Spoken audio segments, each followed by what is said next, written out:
Hello everyone, Ace here, and today I'm doing a brand new Let's Play.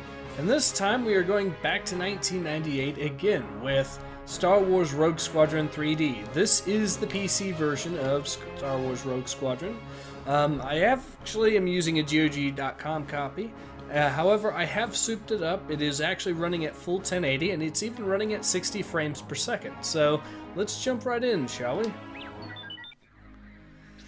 We will be, I'll be splitting up my series on this particular game with 2 missions per Let's Play video. So let's start off with... an early morning run over Mos Eisley with Wedge Antilles, but keep your eyes open for any suspicious activity.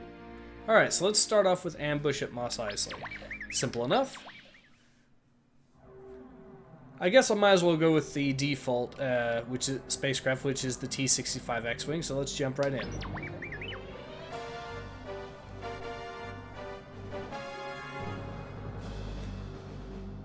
Yeah, this game was amazing when it came out back in 1998. It came out not only for PC, but it also came out for N64.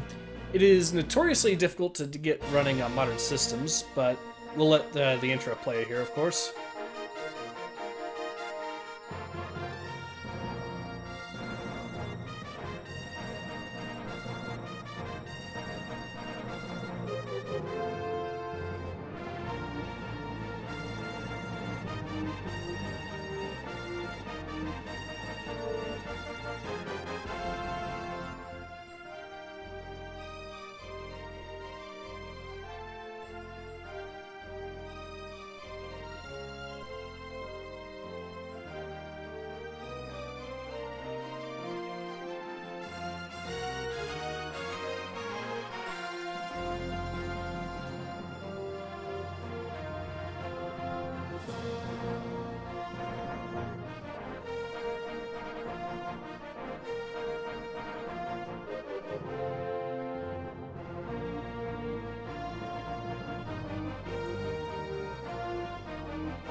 Alright. Good morning, Wedge. The rest of Rogue Squadron is still back at base, but I thought we could take an early morning run through Beggar's Canyon. It's really nice to see this game running in full 1080, I have to admit, but it did take some getting going to get it to run this good. Luke, So. I think we've got a problem. Is that my imagination or are those Imperial probe droids dead ahead? There we are. You know?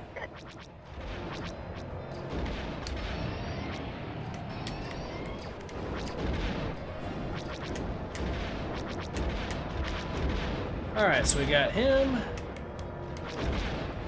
As you can tell, the first few missions of this game are going to be pretty easy, but the difficulty does ramp up a little bit. Alright, so we got that.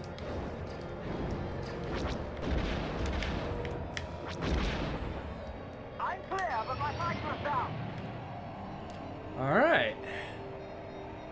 Yeah, this, like I said, this game took some doing to actually get running right because of all kinds of things. For a start, I'm running it in D3D mode, which normally you won't be able to get it to run in full 1080 like this, but thanks to a little known program called DG Voodoo, I got it to run perfectly fine. The other bigger issue, though, has been the camera, but I've been able to get that fixed using another program, which the name escapes me, but I will link it in the description. There we go. Have to take out those 2 guys to get the gold in this mission. Okay. He's dead, good. And with this one, we should actually... There we go. Mos Eisley is under attack. We need to assist. I'm still amazed that this game is 20 years old now, or at least going on 20 at this point. Because I distinctly recall growing up playing this, the demo of this first in the local supermarket. I think it was a Kmart or something, anyways. And then, of course, I obviously picked it up on the N64 and PC. We did it! We saved Mos Eisley! Nice work, Rogue Squadron. We might make a name for ourselves after all. Alright, that's the end of Mission 1. Let's see how we did. I already got golds on every single mission. So, yep, that would have been a gold medal right there. Alright. Okay, so the next mission is Rendezvous on Barkash. This is a pretty good one. Rebel supplies through dangerous Imperial territory over the humid lands of Barkash. I'm actually not going to use the X-Wing in this one, just because you've already seen the X-Wing last mission, so this time we'll go with the Naboo Starfighter. Curious story about the Naboo Starfighter and how they put it into the game here. They actually hid the on the N64 version, they did have to put it in the base game because they couldn't update the game, really, or patch it. But they hid it behind a super secret code, which was actually effective. This is General Riken.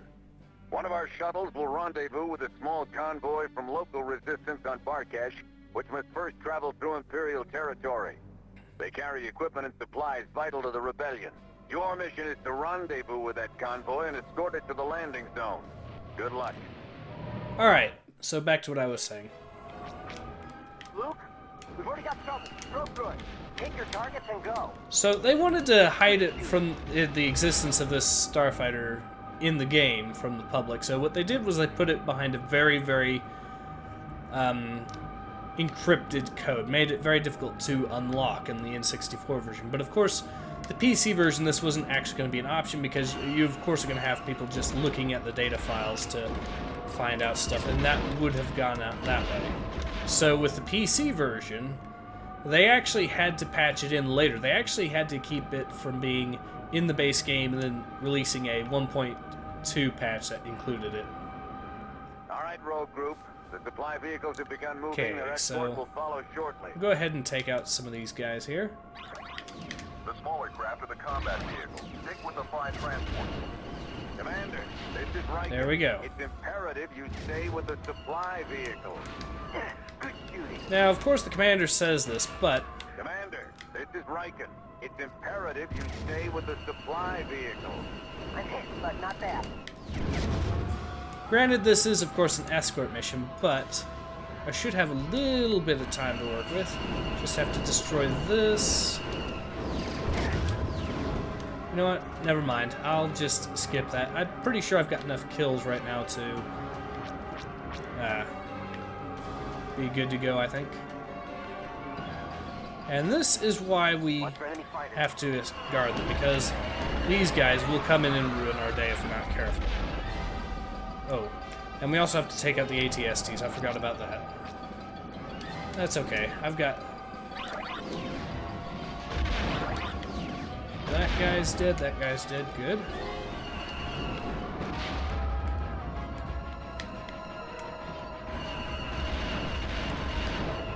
Good, he's dead, and...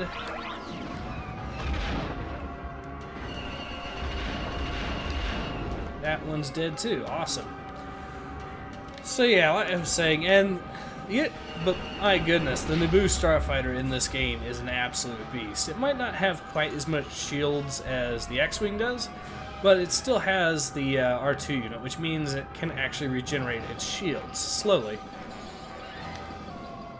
The other thing to note is, of course, the blasters on this are much closer to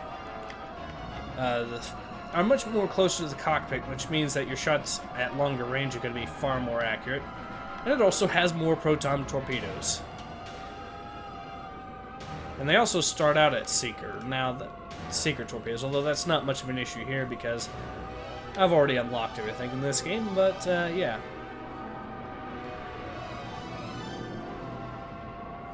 Okay, so it does look like This mission does have its slow spots like right now, but I do like this mission in this game. And that's the curious thing. This is actually a game that's good enough that it actually makes escort missions entertaining. I know. But it does have a few of them, and it does have some good ones, surprisingly.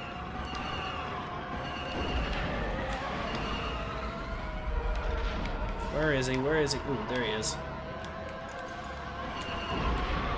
Got him. Now there is going to be one more showing up at least, but I'm just going to make sure that everything else has been dealt with. Ooh, there's a few turbo lasers there.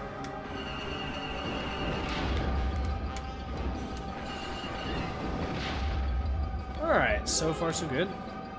I guess I'll now just pick off what's left of the ground. It's here, and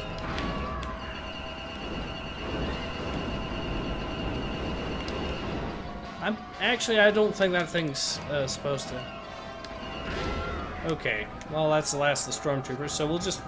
They do actually count as kills in the game, which is something that they didn't actually do with the sequel, or with any of the sequels. If I recall correctly, they didn't do it anyways. But here we are. Last enemy in the entire level, and that should be it. Now, you do have to stay near the transports, because if you're flying off somewhere and the mission completes and they're not near enough to you, you're not going to get the friendly save score that you need to get gold. But I think this should be good here. Alright.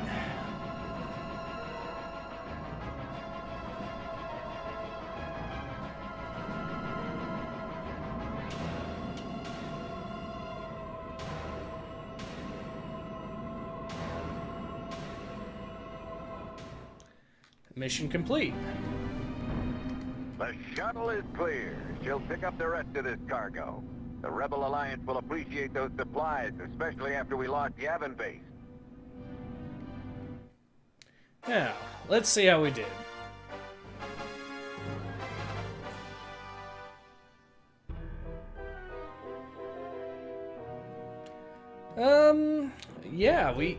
Yeah, we actually got a gold on that one too.